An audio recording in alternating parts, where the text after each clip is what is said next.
So hello everyone. तो last class की अगर हम लोग बात करें तो लास्ट क्लास में हम लोग कुछ डिस्कशन करके आए थे। इंडिया के बेसिक फीचर्स देखे थे। जैसे कि एरिया वाइज हमने कंपेयर किया था तो पता किया था इंडिया दुनिया में सेवेंथ लार्जेस्ट कंट्री है। यानी अगर एरिया वाइज अगर इंडिया की रैंक निकालें तो हमारी रैंक कितनी है, 7 निकल के आएगी। और अगर पॉपुलेशन के टर्म में हम अपने आप को कंपेयर करें तो पॉपुलेशन के टर्म में हमारी रैंक कितनी आएगी, सेकंड रैंक आएगी। यानी India is the second most populous country in the world. Population कितनी है, अराउंड 1.2 बिलियन। और एरिया की अगर हमने कहा था, एग्जैक्ट डेटा याद रखने की ज़रूरत नहीं, बट आइडिया रखिए 32 लाख, 32 लाख के करीब हमारा एरिया है, 32 लाख स्क्वायर किलोमीटर्स। नेक्स्ट आगे बढ़ते हैं, neighbours of India. Neighbours of India में हमने बात करा था,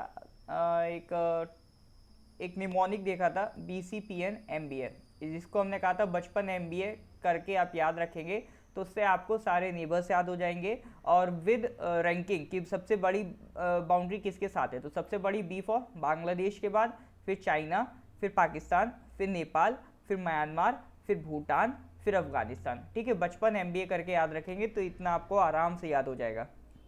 फिर इसके बाद एक हमने अगला पार्ट देखा था, ट्रॉपिक ऑफ कैंसर से पास होने वाली कौन कौन से स्टेट्स हैं इंडिया के।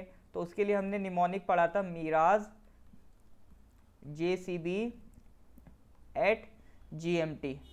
तो जो आपका MI है, मीरा का MI है, वो क्या रिप्रेजेंट कर रहा है, Mizoram, RA Rajasthan, J Jharkhand, C Chhattisgarh, B for Bengal यानी कि वेस्ट बंगाल, और G for Gujarat, M for Maharashtra नहीं होगा, मध्य प्रदेश होगा, इसका ध्यान रखेंगे, और T फॉर त्रिपुरा। ठीक है, तो ये कुछ निमोनिक्स थी जिससे हमने याद रखने की कोशिश की थी।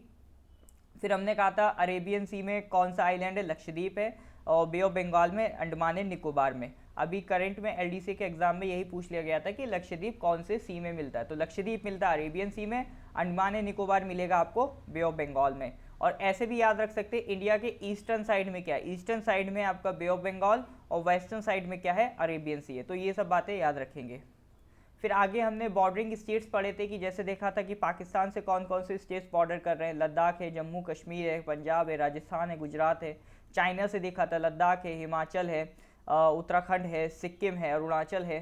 फिर नेपाल से देखा था, उत्तराखंड, उत्तर प्रदेश, बिहार, सिक्किम, और वेस्ट बंगाल आएगा, वेस्ट बंगाल भी आएगा। ये इतना सही, सब वेस्ट बंगाल के साथ भी हो रहा है।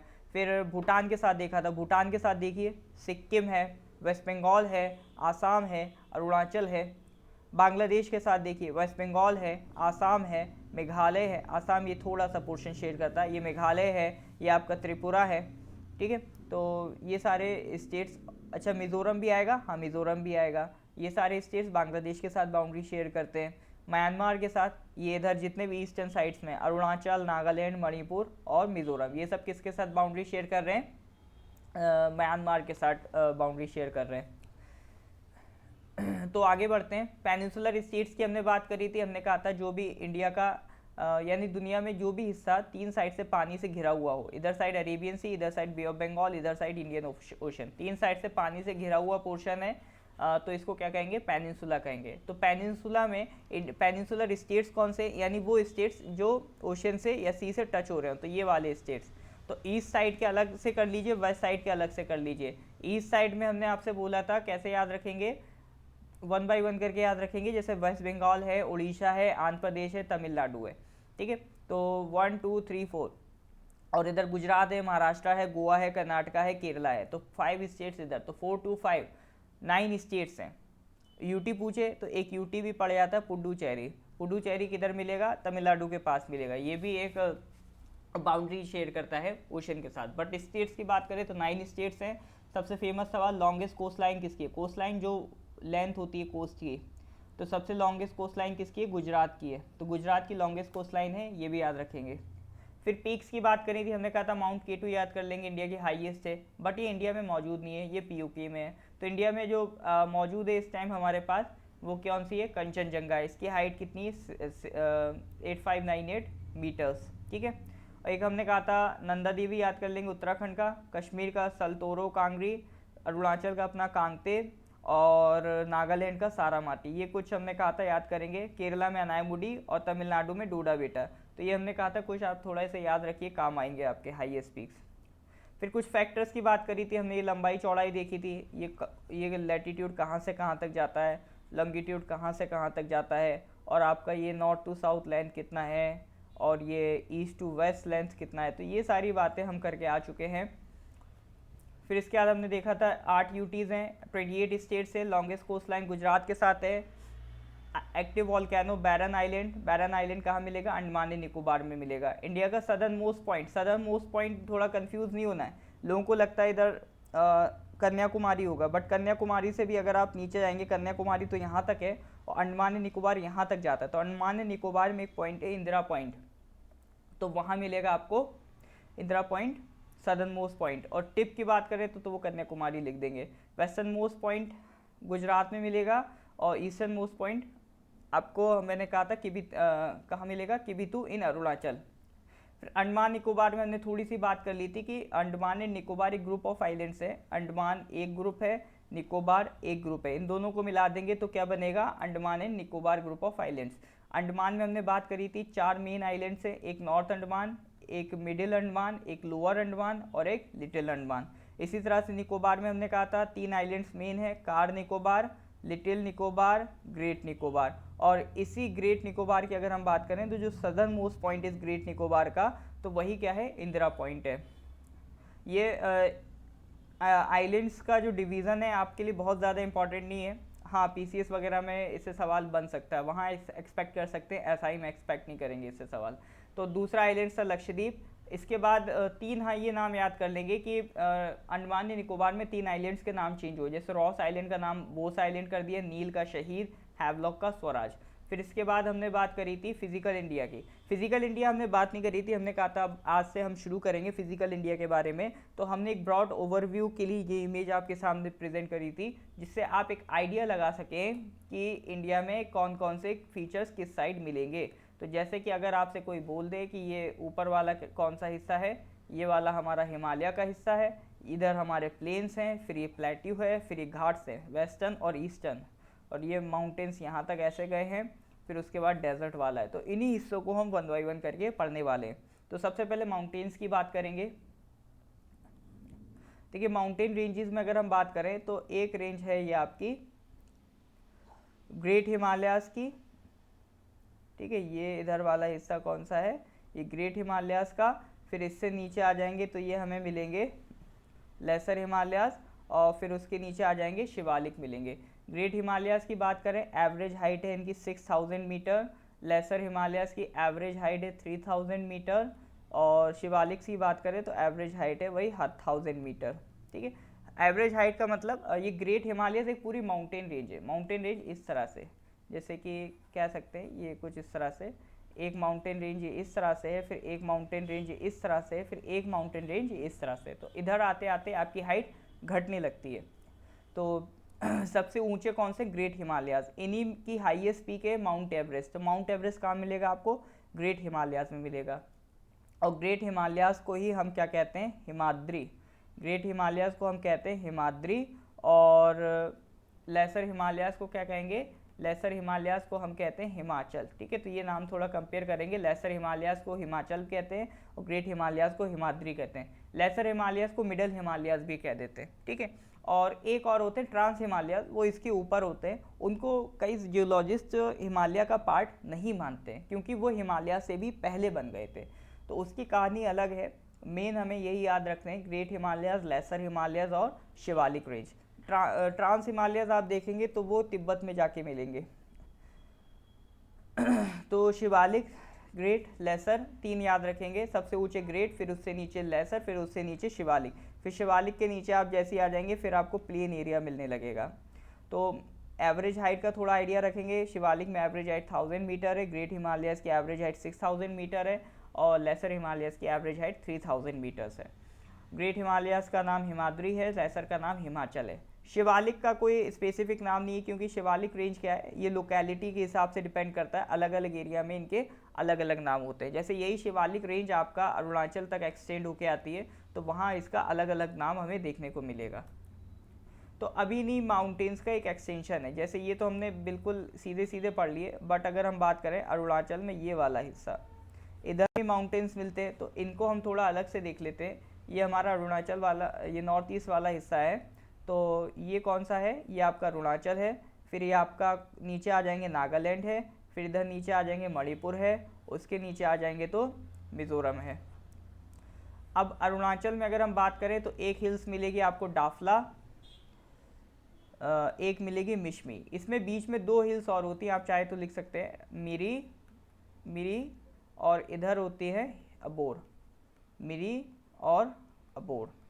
ठीक है, देखिए हिल और माउंटेन में बेसिक डिफरेंस जनरली यही होता है कि अगर हाइट 2000 मीटर से कम है तो उसे हिल बोल देते हैं, और हाइट 2000 मीटर से ज़्यादा है तो उसे क्या बोल देंगे, माउंटेन्स बोल देंगे। और शिवालिक में मैंने एवरेज हाइट कितनी देखी, 1000 मीटर। तो इसका मतलब कहीं ना कहीं ये सब किसकी कैटेगरी में आएंगे, हिल्स की कैटेगरी में आएंगे। तो 4 हिल्स तो मेनली अरुणाचल में आपको ऐसी सीधे सीधे देखने को मिलेंगी। कौन कौन सी हैं वो, सबसे पहले डाफला, फिर है मिरी, फिर है अबोर, फिर है मिशमी। तो ये 4 हिल्स आपको डायरेक्ट अरुणाचल में देखने को मिलेंगी, इसीलिए इनको हम ऐसे भी याद रख सकते हैं DMAM। ठीक है, DMAM करके याद रख सकते हैं, डाफला, मिरी, अबोर, मिशमी। तो ये कुछ हिल्स हैं आपकी अरुणाचल से रिलेटेड। फिर आ जाइए नीचे, नीचे आएंगे तो यहाँ पर एक पटकाई बम है। फिर अरुणाचल से जैसे ही नीचे आएंगे तो अरुणाचल के नीचे मिलेगा नागालैंड, ये हिल एक्सटेंड होगी नागालैंड में, इनको क्या कहते हैं, नागा हिल्स। ठीक है, इनको क्या कहते हैं, नागा हिल्स। अब अरुणाचल में अगर आप हाईएस्ट पीक की बात करें, हाईएस्ट पीक कहाँ मिलेगी, कांगते। ठीक है, वैसे कांगतो लिखते हैं इसे, लेकिन यहाँ के लोग कांगते प्रोनाउंस करते हैं तो हम ऐसे ही लिखेंगे, ये है कांगते। नागालैंड में भी बहुत फेमस माउंटेन है सारामाटी, इसकी हाईएस्ट पीक कितनी है, इसकी हाईएस्ट पीक है सारामाटी। तो सारामाटी कहाँ पर है, नागालैंड में। फिर नागालैंड के बाद मणिपुर भी है, मणिपुर में भी इसको नागा हिल्स के ही नाम से जानेंगे। और मणिपुर में एक माउंटेन है माउंट ईसो, वो उसकी हाईएस्ट पीक है। मणिपुर में कौन सी है, माउंट ईसो। ठीक है, मणिपुर में याद रखेंगे माउंट ईसो, इसको एक और नाम भी कहते हैं ब्लू माउंटेन। ठीक है, ब्लू माउंटेन। फिर उसके बाद एक नीचे आ जाएंगे तो मीज़ो हिल्स, मीज़ो हिल्स। फिर इधर ही मेन हमें एरिया में हिल्स देखने को मिलती हैं। तो हमने कहाँ कहाँ की बात कर ली, अरुणाचल में डाफला, मिरी, अबोर, मिशमी। फिर उसके बाद पटकाई बम, पटकाई बम के बाद फिर नीचे आ गए नागा हिल्स, नागा हिल्स। फिर उसके बाद आ गए आप मणिपुर तक नागा हिल्स एक्सटेंड करेंगे। मणिपुर में फिर हमने हाईएस्ट पीक देखी माउंट ईसो, नागालैंड में देखी सारामाटी, अरुणाचल में देखी कांगते। फिर इसके बाद आ गए आपके मीज़ो हिल्स। और ये मेन आपको हिल्स हैं जो अरुणाचल, नागालैंड, मणिपुर, मिज़ोरम में मिलेंगे। फिर उसके बाद एक और है जो आपको मिलेगा मेनली मेघालय में, मेघालय में आपको मिलेंगी 3 हिल्स, बहुत फेमस हैं ये, गारो, खासी, जैंतिया हिल्स। ठीक है, गारो, खासी, जैंतिया, GKJ, इसको इसी ऑर्डर में याद रखना है। 3 हिल्स हैं यहाँ पर मेघालय में बहुत फेमस, कौन कौन सी हैं, गारो हिल्स, खासी हिल्स और जैंतिया हिल्स। और इसी के पास आपको आसाम में एक हिल मिल जाएगी, मिकिर हिल्स। ठीक है, मिकिर हिल्स ये भी इंपॉर्टेंट है। तो ये कुछ हिल्स के नाम याद रखेंगे। अरुणाचल में डाफला, मिरी, अबोर, मिशमी। फिर इधर पटकाई बम, नागा हिल्स, मिज़ो हिल्स। फिर इधर मेघालय आ जाए, गारो हिल्स, खासी हिल्स, जैंतिया हिल्स। और आसाम में मिकिर हिल्स। तो ये कुछ इंपॉर्टेंट हिल्स के नाम है, इनको याद रखेंगे, पूछ सकता है। अब इसमें कुछ पासेस भी होते हैं। पासेस क्या होता है, एक माउंटेन से दूसरे माउंटेन की तरफ जब हम बढ़ते हैं तो बीच में एक नेचुरल रास्ता होता है। जैसे ये एक माउंटेन रेंज है, ये एक माउंटेन रेंज है, तो इस माउंटेन रेंज से इस माउंटेन रेंज जब आप जाएंगे तो बीच में एक नेचुरल रास्ता डेवलप होता है। वो हमने नहीं बनाया, वो ऑलरेडी से डेवलप था, उसको हम यूज़ कर रहे हैं। तो उस नेचुरल रास्ते को हम क्या कहते हैं, उसको कहते हैं पास। अब इंडिया में जितने भी माउंटेनियस स्टेट्स हैं वहाँ कुछ ना कुछ पासेस डेवलप है। जैसे कश्मीर में बुर्जिला, जोजिला, हिमाचल में बारालचला, शिपकिला, उत्तराखंड में नीतिला, लिपुलेखला, सिक्किम में जलेपला, नाथुला, अरुणाचल में बॉमडिला। तो इसके अलावा भी और भी इम्पॉर्टेंट पासेस हैं, वो हमने क्लासेस में डिस्कस कर रखे हैं और आने वाले टाइम में हम उसको फिर एक बार रिपीट करेंगे। तो जितने भी इम्पॉर्टेंट पासेस हैं और उसको हमने क्लास में अलग से कर रखा है और आगे आने वाली क्लासेस में हम उसे फिर से दोबारा से करेंगे। तो पासेस की आप चिंता ना करिए, उसके लिए हमने अलग से जीके वाले पोर्शन में उसे कवर कर रखा है, क्योंकि पासेस बहुत ज़्यादा इंपॉर्टेंट है, जनरली यहाँ से सवाल देखने को मिल ही जाते हैं, तो इसको हमने अलग से कवर कर रखा है। तो चलिए आगे बढ़ते हैं। प्लेट्यूज़, प्लेट्यूज हम बात कर चुके थे।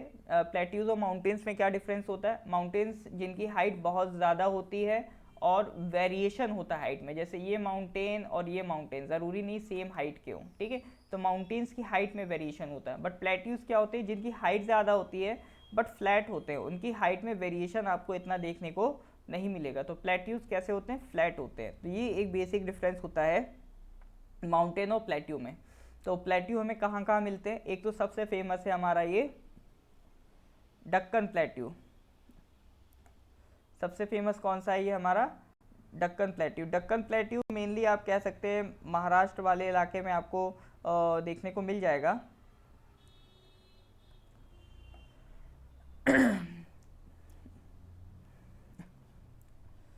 तो ये रहा आपका ये डक्कन प्लेट्यू वाला इलाका।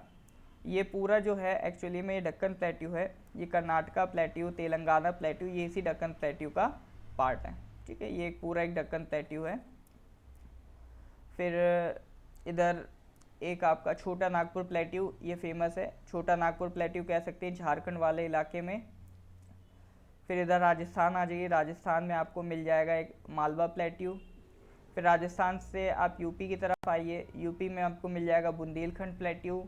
फिर आप इधर एमपी की तरफ आइए, एमपी की तरफ आपको मिल जाएगा बघेलखंड प्लेट्यू। फिर इधर आप मेघालय आ जाइए, वहाँ मिल जाएगा आपको शिलोंग प्लेट्यू। फिर इधर आपको ये बंगाल है, बंगाल के बाद हमें उड़ीसा देखने को मिलेगा, उड़ीसा के बाद इधर आंध्र प्रदेश देखने को मिलेगा। तो उड़ीसा और इधर छत्तीसगढ़ वाला एरिया है, यहाँ पर आपको जो प्लेट्यू मिलेगा छत्तीसगढ़ साइड में, वो मिलेगा आपको बघेलखंड प्लेट्यू, ठीक है। तो ये कुछ इंपॉर्टेंट प्लेट्यूज है जिसका नाम याद रखेंगे, कौन कौन से हैं? Deccan plateau, Bundelkhand plateau, Malwa plateau, Baghelkhand plateau, छोटा नागपुर प्लेट्यू, शिलोंग प्लेट्यू। थोड़ा आइडिया रखिए कि शिलोंग प्लेट्यू ऐसा नहीं कल आप हिमाचल में लगाया है जाके, तो शिलोंग प्लेट्यू कहाँ मिलेगा? शिलोंग प्लेट्यू मिलेगा आपको मेघालय में। डक्कन प्लेट्यू किधर मिलेगा? महाराष्ट्र वाले इलाके में। नीचे आ गए, डक्कन प्लेट्यू का ही एक पार्ट होता है कर्नाटका प्लेट्यू, ये कर्नाटका वाले इलाके में मिलेगा। तेलंगाना प्लेट्यू तेलंगाना वाले इलाके में मिलेगा।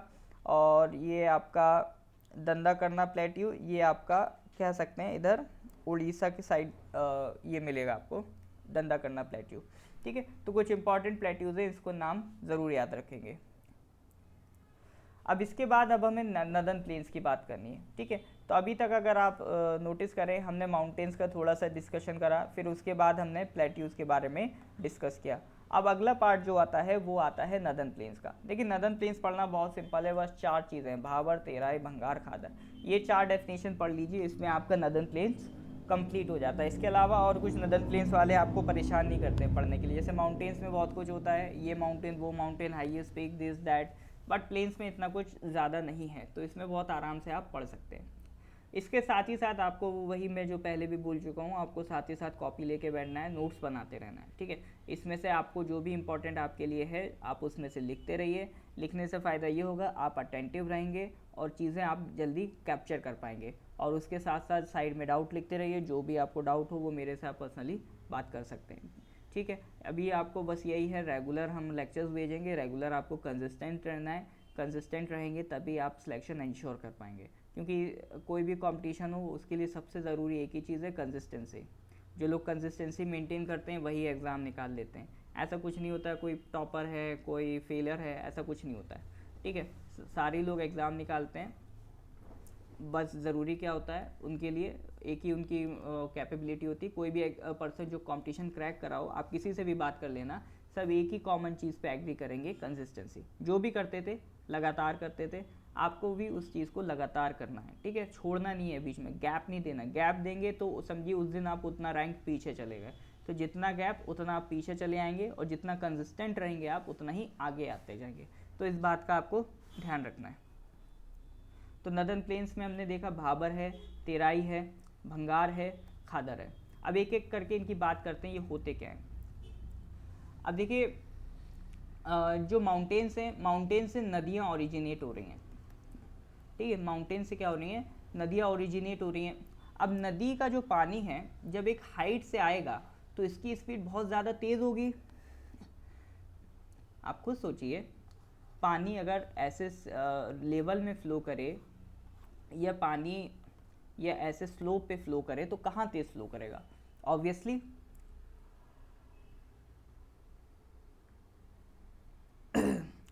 सॉरी, तो ऑब्वियसली पानी कहाँ फ्लो करेगा, स्लोप पे तेज़ फ्लो करेगा। अब इस स्लोप पे जब पानी तेज़ फ्लो करेगा तो उसकी स्पीड भी ज़्यादा होगी। अब पानी की स्पीड ज़्यादा होगी तो वो क्या करेगा, पानी अपने साथ साथ जिस बेस से फ्लो करेगा, इस माउंटेन के ऊपर से फ्लो करेगा, तो माउंटेन की वो रॉक्स है, माउंटेन के जो पार्टिकल्स है उन्हें ब्रेक करना शुरू करेगा, उन्हें ब्रेक करना शुरू करेगा और उन्हीं को हम कहेंगे सेडिमेंट्स। तो जो पार्टिकल्स वो माउंटेन्स के ब्रेक कर रहा है और उनको फिर अपने साथ लेके भी चलेगा, तो वो क्या कहलाते हैं, सेडिमेंट्स। तो वो सेडिमेंट्स ही अपने साथ लेके आएगा और कहाँ आ जाएगा, नीचे लेवल पे आ जाएगा। फिर जब ये लेवल पे आ जाएगा, यानी कि जब माउंटेन से उतर आएगी नदी और लेवल ग्राउंड पे आ जाएगा, तो अब इसकी स्पीड क्या हो गई, अब इसकी स्पीड हो गई कम। स्पीड कम हो गई तो इस रिवर की एनर्जी भी क्या हो गई, कम हो गई। तो पहले इसके पास एनर्जी थी तो ये क्या कर रहा था, अपने साथ साथ हैवी पार्टिकल्स लेके आ रहा था, ठीक है। पहले इसके पास एनर्जी थी तो ये अपने साथ साथ हैवी पार्टिकल्स लेके आ रहा था, बट जैसे ये प्लेन एरिया में आएगा तब इसकी एनर्जी कम हो गई। एनर्जी कम होने से क्या है, अब इसमें कई साइज के पार्टिकल्स होंगे, ऐसा तो है नहीं सब सेम साइज हो,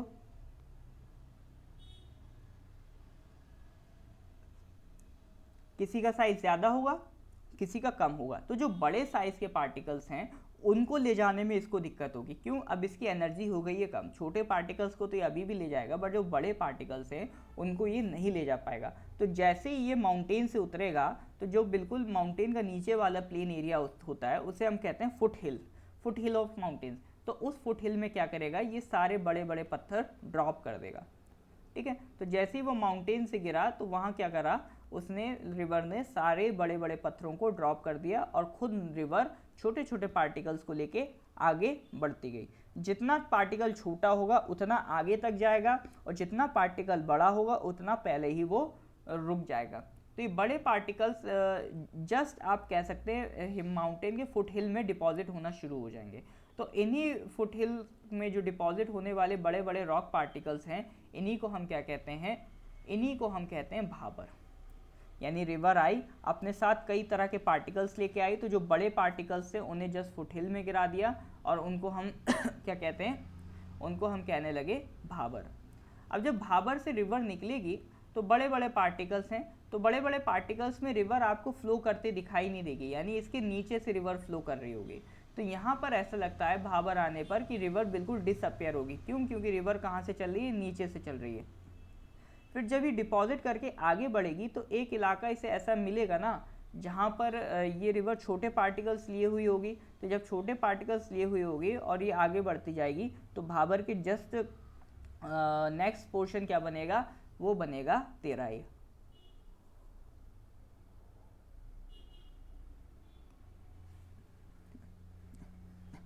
तो भाबर के ये जो जस्ट नेक्स्ट पोर्शन है ये क्या बनेगा, ये आपका बनेगा तेराई वाला पोर्शन।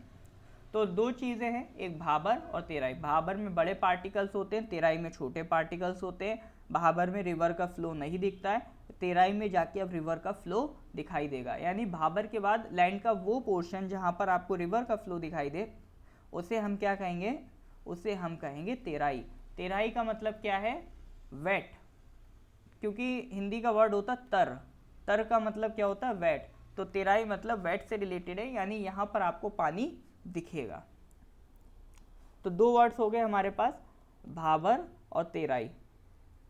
भाबर कैसा जोन है, पेबल जोन है, वाइड है 916 किलोमीटर। अब यहाँ का जो पानी है, ये यहाँ की जो बड़ी बड़ी रॉक्स हैं वो वाटर तो एब्जॉर्ब कर नहीं पाएंगी, और वाटर एब्जॉर्ब नहीं कर पाएंगी तो यहाँ पर किसी तरह का एग्रीकल्चर भी नहीं देखने को मिलेगा। वहीं आप जब तेराई के इलाके में आएंगे तो मार्शी इलाका है, यानी यहाँ पर छोटे पार्टिकल्स होंगे तो वो मार्शी बनाएंगे, एक दलदल बनाएंगे, और ये इलाका वेरी सूटेबल होगा एग्रीकल्चर के लिए। तो एग्रीकल्चर ये तेराई वाले इलाके में तो आपको अच्छा मिल जाएगा। तो दो टर्म्स हमने डिस्कस कर लिए, भाबर और तेराई। अब इसके बाद एक आ जाता है भंगार, एक आ जाता है खादर, सॉरी, एक आ जाता है भंगार, एक आता है खादर। इसको भी देख लेते हैं। जैसे कि मान लीजिए, पहले खादर देखिए। जैसे हर बार क्या होता है, जैसे ये रिवर है, ठीक है, हर साल रिवर का पानी यहाँ तक कुछ रहेगा, रिवर फुल रहेगी, बट जैसे ही फ्लड बारिश का टाइम होगा तो रिवर हर साल कुछ ओवरफ्लो करती है। ओवरफ्लो करके रिवर का पानी कुछ मान लेते हैं यहाँ तक फिलअप हो जाता है, थोड़ा आगे तक ये रिवर का पानी फ्लो हो जाता है यहाँ तक। लेकिन जब पानी यहाँ बाहर निकल आता है तो पानी अपने साथ साथ क्या लेके आता है, सेडिमेंट्स लेके आता है। तो वो सेडिमेंट्स कहाँ डिपॉजिट कर देगा, यहाँ पर डिपॉजिट कर देगा। और जैसे ही रेनफॉल का सीज़न ख़त्म होता है, ये वाटर लेवल डाउन होगा तो वाटर तो अपना चला जाएगा। तो यहाँ से जो वाटर ऊपर आया था, ये वाटर आप देख सकते हैं ये ऊपर चला गया, लेकिन ये अपने साथ क्या छोड़ गया, ये अपने साथ एक डिपॉजिटेड सेडिमेंट छोड़ गया। और इसी डिपॉजिटेड सेडिमेंट को हम क्या कहते हैं, इसी को हम कहते हैं खादर। यानी हर साल रेनफॉल होती है, रेनफॉल होने के साथ साथ उसका वाटर ओवरफ्लो होता है, ओवरफ्लो होके वो बाहर आता है, तो बाहर वो सेडिमेंट डिपॉजिट करता है। और जब वाटर लेवल डाउन होगा रिवर का सर्दी गर्मी के टाइम पे, तो वाटर लेवल के डाउन होते ही जो आपका वाटर है वो तो चला जाएगा, बट जो वो डिपॉजिट ऊपर लेके आया था वो डिपॉजिट ऊपर ही छोड़ जाएगा। तो वो डिपॉजिट क्या कहलाएंगे, वो डिपॉजिट कहलाएंगे खादर। और ये खादर कुछ नहीं है, ये एलुवियम सॉइल है, ठीक है। ये एलुवियम सॉइल क्या है, यही डिपॉजिटेड खादर है। और इसको हम फ्रेश एलुविया भी कहते हैं क्योंकि ये हर साल बनता है। ये खादर हर साल बनता है, इसीलिए ये कैसा है, यंग होता है, यंग होता है, न्यू होता है, फ्रेश होता है। इस तरह के जो भी वर्ड दिखें किससे जोड़ देंगे, खादर से जोड़ देंगे। अब एक होता है भंगार। भंगार क्या होता है, जैसे मान लीजिए हर साल तो नहीं बट किसी साल रेनफॉल जो है वो एक्सेप्शनली बहुत ज़्यादा तेज़ हुई। कभी कभी ऐसी सिचुएशन होती है कि रेनफॉल बहुत ज़्यादा हैवी होती है। तो अगर ऐसी कोई सिचुएशन हो रही है कि रेनफॉल बहुत हैवी है, तो आपका जो वाटर है जो जनरली यहाँ तक आ रहा था, वो इसको भी क्रॉस कर जाएगा। कभी 100-150 सालों में, 100 और 150 ईयर्स में रेनफॉल इतनी हैवी हुई हो कि ये रिवर का वाटर ये खादर वाले इलाके को भी क्रॉस करके यहाँ तक कहीं पहुँच जाएगा। और यहाँ तक पहुँचने के बाद जब ये अपना सेडिमेंट भी यहाँ तक डिपॉजिट कर देगा, और उसके बाद कभी जब सिचुएशन नॉर्मल होगी, वाटर वापस लौटेगा, तो ये यहाँ पर पानी तो चला जाएगा बट यहाँ पर डिपॉजिट छोड़ जाएगा। तो इसी तरह के डिपॉजिट को हम क्या कहते हैं, इसी को हम कहते हैं भंगार। भंगार मतलब पुराना, यानी ये हर साल नहीं बनते, ये हंड्रेड्स ऑफ ईयर्स में कभी बने होंगे, तब से ये हमें अभी भी देखने को मिलते हैं। तो भंगार क्या है, ये ओल्ड है, ठीक है। तो फ्रेश वर्ड किससे जोड़ेंगे, खादर से, ओल्ड वर्ड किससे जोड़ेंगे, भंगार से। तो सिंपल है, हर साल बारिश होती है, वाटर लेवल राइज करता है, अपने साथ सेडिमेंट लाता है, ऊपर डिपॉजिट कर जाता है, उसे कहते हैं खादर। और भंगार में हमने देखा कि कभी सालों में, हंड्रेड्स ऑफ ईयर्स में एक्सेप्शनली स्ट्रॉन्ग रेनफॉल हो रही है, तो वो रेनफॉल क्या कर रही है, इस खादर वाले इलाके से भी आगे तक वाटर लेवल को ले जा रही है। तो वाटर लेवल जब यहाँ तक पहुँचेगा तो यहाँ पर क्या क्रिएट करेगा, वो सेडिमेंट डिपॉजिट करेगा, और सेडिमेंट डिपॉजिट करेगा। और फिर जब रेनफॉल की सिचुएशन नॉर्मल होगी तो वो सेडिमेंट तो रह जाएंगे, पानी चला जाएगा बट सेडिमेंट रह जाएंगे। तो जो बचे हुए सेडिमेंट्स है उन्हें हम क्या कह रहे हैं, भंगार। तो सिंपल सी बात है, भंगार क्या है, ओल्डर एलुवियम, और खादर क्या है, फ्रेश एलुवियम। तो ये चीज़ बस याद रखनी है, भंगार क्या है, ओल्ड एलुवियम, और खादर क्या है, फ्रेश एलुवियम। अब इसके बाद एक दोआब वाला इलाका और आता है। दोआब वाले में वैसे तो सिंपल सी बात है, दोआब कहते किसको हैं, दोआब मतलब दो वर्ड से मिलकर बना, दो आब। दो मतलब टू, आब मतलब वाटर, उर्दू वर्ड है। आब मतलब वाटर, दो मतलब टू, यानी टू वाटर्स। टू वाटर्स का मतलब क्या है, यानी ऐसा लैंड का पोर्शन जो दो रिवर्स के बीच में बना हुआ हो। जैसे एक रिवर ये जा रही, एक ये जा रही, इनके बीच में जो लैंड का पोर्शन होगा वो क्या कहलाएगा, वो कहलाएगा दोआब। तो दो रिवर्स के बीच में रहने वाला लैंड का पोर्शन क्या कहलाता है, दोआब। अब दोआब देखिए पंजाब में जनरली देखने को मिलते हैं, क्योंकि एक साथ इतनी सारी नदियाँ कहाँ हैं, पंजाब में। तो पंजाब में खूब दोआब मिलते हैं।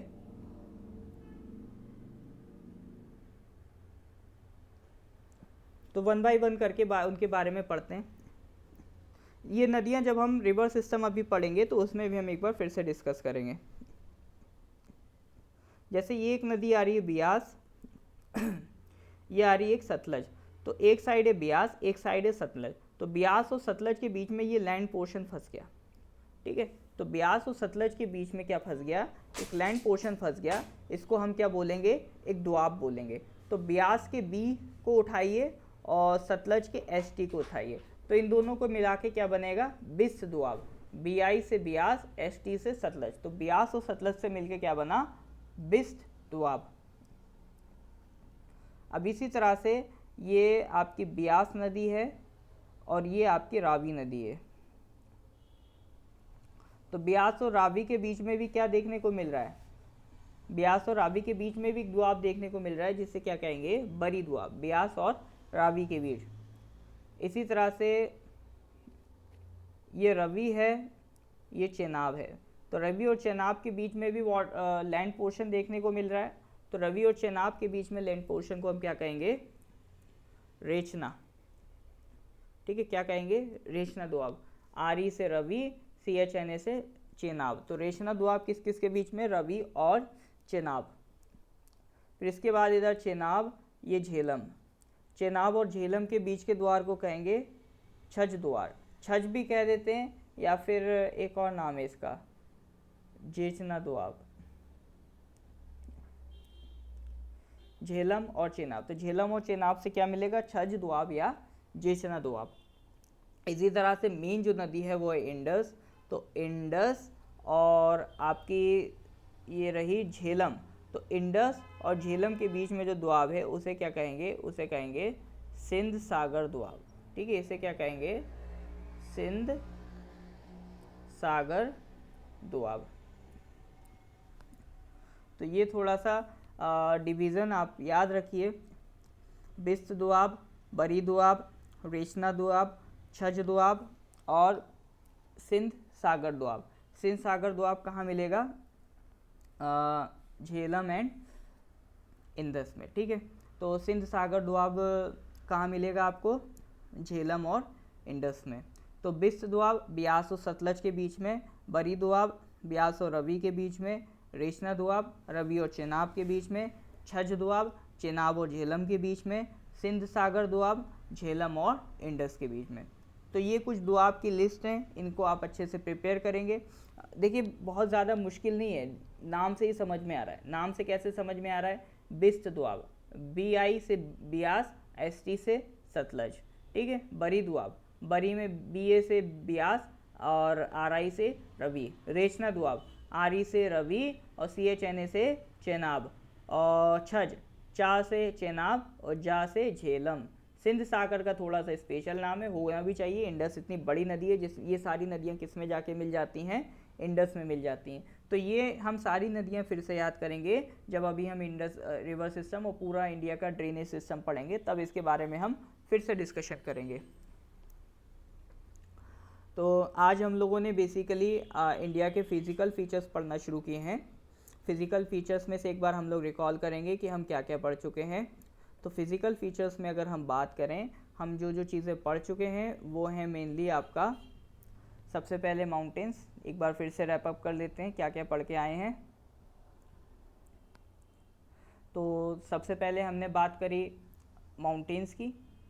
ठीक है, great Himalayas, lesser Himalaya, Shivalik. Great Himalayas average height 6000, और lesser Himalayas average height 3000, Shivalik average height 1000 metre. इन हिमालयाज को भी हम जीके वाले पोर्शन में अलग से एक बार फिर कवर अप करेंगे, क्योंकि हिमालयाज का भी जिस तरह से माउंटेन पासेस एक थोड़ा सा बड़ा पोर्शन है, उसमें मेन चीज़ें याद कराने वाली होती हैं, इसी तरह से हिमालयाज में भी थोड़ा सा बड़ा पोर्शन है याद कराने वाली चीज़ें। तो याद कराने वाला जो भी ये काम है वो हम क्लास में ही करेंगे, वहाँ ज़्यादा बढ़िया तरीके से हो जाएगा। तो जब हमारा क्लास दोबारा से स्टार्ट होगा तो हम और ज़्यादा थोड़ा सा डिटेल में पढ़ लेंगे कि कौन कौन से माउंटेन्स है। पूरी इंडिया के इंपॉर्टेंट माउंटेन्स हम डिस्कस कर लेंगे, हाईएस्ट पीक्स डिस्कस कर लेंगे सारे स्टेट्स की, ताकि सिर्फ ऐसा ही नहीं, आने वाले टाइम में आपका जो भी APPSC के जनरल एग्ज़ाम्स होते हैं आप सब में अच्छा परफॉर्म कर पाएँ। उसके बाद अगर हम आ जाएं पूर्वांचल पे, तो पूर्वांचल का हमने थोड़ा अच्छे से पढ़ा था, क्योंकि नॉर्थ ईस्ट के माउंटेन्स ऑब्वियसली आपके लिए ज़्यादा इंपॉर्टेंट हो जाते हैं।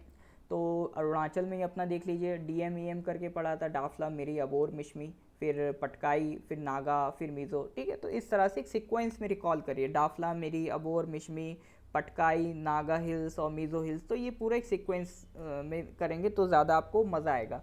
और फिर उसके बाद मेघालय में देखिए गारो, खासी, जयंतिया, 3 हिल्स मेघालय में फिक्स हैं, गारो हिल्स, खासी हिल्स, जयंतिया हिल्स।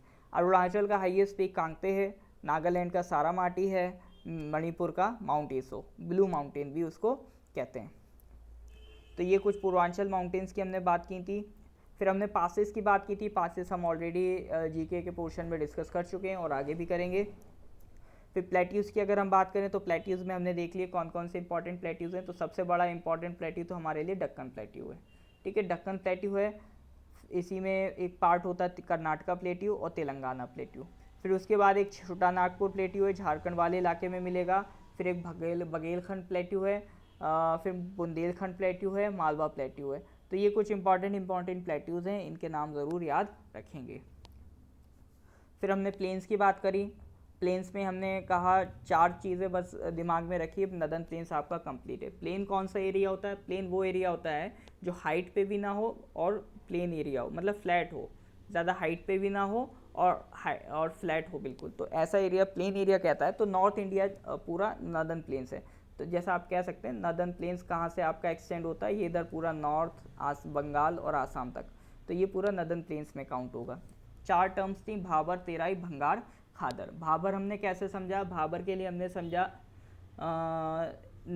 हिमालय से नदियों से पानी आएगा, पानी अपने साथ सेडिमेंट्स लेके आएगा। तो ऊपर जब ये आ रहा था, हाइट पे था, तो इसके पास स्पीड ज़्यादा थी, हैवी पार्टिकल्स उठा लाएगा। बट जैसे ये फ्लैट एरिया में आएगा, फ्लैट एरिया में अब इसकी स्पीड हो जाएगी कम। स्पीड कम होते ही ये हैवी पार्टिकल्स अपने साथ नहीं ले जाएगा। तो जैसे ही माउंटेन से उतरेगा तो माउंटेन के फुट हिल पे क्या करेगा, हैवी पार्टिकल्स ड्रॉप कर देगा। तो जो हैवी बड़े बड़े पत्थर हैं, इनको हम क्या कह रहे हैं, इनको हम कहेंगे भाबर। और ये अपने साथ फिर आगे छोटे छोटे पार्टिकल्स ले जाएगा और उस एरिया को हम क्या कहेंगे, तेराई कहेंगे। और फिर हमने भंगार और खादर की बात करी। तो खादर में हमने कहा हर साल पानी जो होता है ओवरफ्लो होता है, बाहर निकल के आ जाता है और अपने सेडिमेंट्स डिपॉजिट कर देता है। तो फिर बाद में जब रेनफॉल ख़त्म हो जाएगी, पानी अपने नॉर्मल लेवल पे चला जाएगा, बट डिपॉजिट अपने छोड़ जाएगा। तो वो जो सेडिमेंट डिपॉजिट छोड़ जाएगा तो वो कहलाएगा खादर। बट ये क्या है, हर साल प्रोसेस होती है। फिर भंगार के लिए हमने कहा था कि हर साल नहीं, बट कभी सालों में, हंड्रेड्स ऑफ ईयर्स में बहुत एक्सेप्शनली स्ट्रॉन्ग रेनफॉल हो जाए, बहुत ज़्यादा, कि जो जनरली पानी यहाँ खादर तक ओवरफ्लो होकर आ रहा था, अब ये खादर को भी क्रॉस करके और आगे बढ़ जाए, तो वहाँ पर भी ये अपने डिपॉजिट छोड़ देगा। और डिपॉजिट छोड़ के जब ये वापस आएगा, जब नॉर्मल सिचुएशन हो जाएगी, तो ये रिवर का लेवल नॉर्मल होगा, तो ये पानी तो वापस आ जाएगा, बट ये डिपॉजिट्स यहाँ पर पड़े रहेंगे। तो ये डिपॉजिट्स हर साल नहीं बन रहे हैं, कभी कभी बनते हैं। तो ये कैसे हैं, ओल्ड डिपॉजिट्स हैं, ठीक है। तो इनको हमने क्या नाम दिया, भंगार।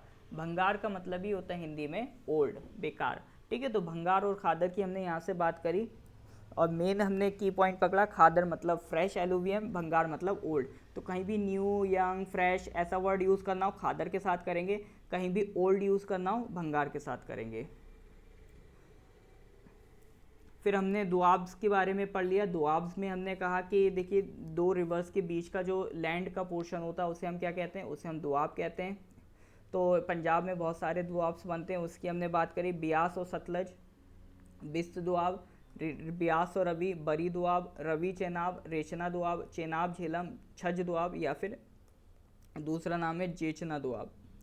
फिर सिंध सागर दोआब किस किस के बीच में है, झेलम और इंडस नदी के बीच में। तो ये कुछ दोआब तक की स्टोरी हम डिस्कस कर चुके हैं। आपको बस बार बार मैं यही रिपीट कर रहा हूँ, आपको प्रॉपर इसके कॉपी पेन लेके ही नोट्स बनाने हैं। और ऐसा नहीं कि बस बैठ गए, लेक्चर देख लिया, दीवार से टिक के देख लिया, नहीं कुछ होने वाला उससे। ज़रूरी है आप इसको नोट्स बनाएं, इसको बार बार रिकॉल करें, एक बार पढ़ लें, कॉपी रख दें, उसके बाद उंगलियों पे चीज़ों को गिनने की कोशिश करें। कॉपी बार बार ना देखें, चीज़ों को रिकॉल करने की कोशिश करें। जितना रिकॉल करेंगे उतना ही ज़्यादा आप टॉपिक को अच्छे से अपने दिमाग में बैठा पाएंगे। और यही एक अच्छा तरीका होता है चीज़ों को ग्रैब करने का। तो कंपटीशन हाई है, कंसिस्टेंसी से हमें काम करना पड़ेगा, तो करते रहिए उसके लिए। तो फिर आज हम इतना ही रखेंगे, बाकी की कहानी नेक्स्ट लेक्चर में। Thank you.